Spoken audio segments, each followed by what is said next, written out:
आज की हमारी कहानी है दूल्हा बिकता है।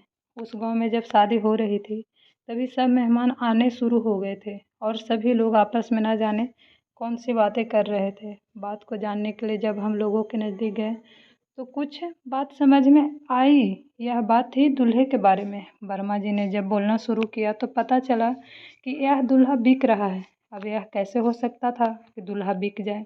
सभी लोग यह जानने के लिए बड़े उत्सुक थे, पर कुछ खास पता नहीं चल पा रहा था। यह शादी वहाँ के जाने माने व्यक्ति के लड़के की हो रही थी। शादी काफ़ी मांग भी रखी गई थी। जब गांव के लोगों को पता चला कि लड़के के यहाँ से काफ़ी मांग है तो सभी लोग सोच में पड़ गए थे। लड़के के पिता ने कहा कि जब तक हमारी मांगें पूरी नहीं होगी तब तक शादी भी नहीं होगी। यह बात सुनकर सभी लोग अब हैरान हो चुके थे, क्योंकि सभी काम पूरे होने पर अब शादी को बीच में रुके तो अच्छा नहीं है। पर लड़के के पिता ने कहा कि शादी बस इसी शर्त पे पूरी होगी। अगर लड़की के पिता हमारी शर्त मानते हैं तो सही है, नहीं तो हम यहाँ से वापस चले जाएंगे।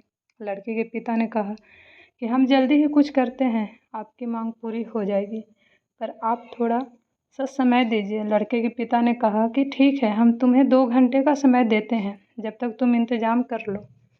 अब सभी मेहमान खाना खाकर इस बात का इंतज़ार करने लगे कि अब क्या होगा, यहाँ पर कुछ हंगामा न हो जाए।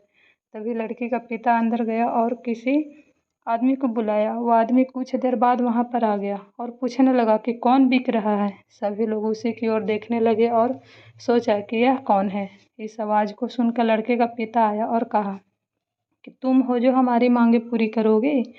उस आदमी ने कहा, हाँ आप ठीक समझे। अब आप बताइए कि क्या रह गया है जिसके लिए आप यहाँ पर शोर मचा रहे हैं। जो आपने कहा था वो सब तो हम आपको दे चुके हैं, अब आपको क्या चाहिए। लड़के के पिता ने कहा कि हमें कुछ और सामान चाहिए जो कि हमने बाद में सोचा था। अब उस आदमी ने कहा ठीक है, अब तुम इस चेक पर वो रकम भर लो जो तुम्हें चाहिए।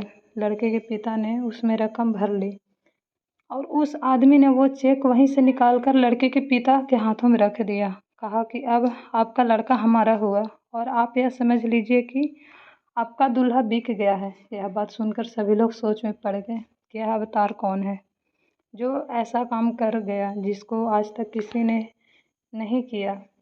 वो आदमी हुए कोई नहीं, लड़की के पिता का बॉस था। जब बॉस को सारी बात बताई तो उन्होंने अच्छा नहीं लगा और वह वहाँ पर आ गए। लड़के के पिता का अब सिर नीचा हो गया था। अब वह समझ गए कि पैसा ही सब कुछ नहीं होता है, पैसे से बढ़कर भी और कुछ भी है।